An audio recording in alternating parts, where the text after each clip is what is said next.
मुअज़्ज़ज़ क़ारीन किराम, book fair की जानिब से डॉक्टर इसरार अहमद रहमतुल्लाह अलैह की गुफ्तगू बाउनवान इकबाल रहमतुल्लाह अलैह, शायर मशरिक, 20वीं सदी के अजीम मुस्लिम मुफक्कर के पैगाम की तशरीह। अल्लामा इकबाल मेरी एक बहुत बड़ी सोर्स, बल्कि सबसे ज्यादा गहरा असर मुझ पर जो है बचपन से जो हुआ है वो तो अल्लामा इकबाल का है। फिक्र इकबाल पर एक ऐसी नादिर व नायाब किताब जो न सिर्फ इकबाल की शायरी बल्कि उनके फिक्र व फलसफा को बयान करती है।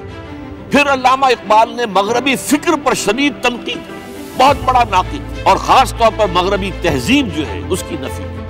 इकबाल के रोशन फलसफे को 21वीं सदी के मुजद्दिद डॉक्टर इसरार अहमद रहमतुल्लाह अलैह ने किन ज़ावियों से देखा है और किस तरह बयान किया है।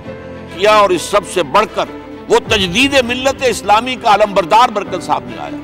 ये किताब पैगाम इकबाल का मुरक्का है, खुद पढ़ें और अपने दोस्तों को भी पढ़ाएं। इकबाल के पैगाम और फिक्र का इंतहाई अमीक तज्ज़िया, नहायत दीदा ज़ेब इम्पोर्टेड पेपर और रंगीन सफ़ात के साथ। इस किताब को हासिल करने के लिए ऊपर दिए गए बुक नाउ के बटन को प्रेस करें और फ्री होम डिलीवरी के साथ इस किताब को हासिल करें।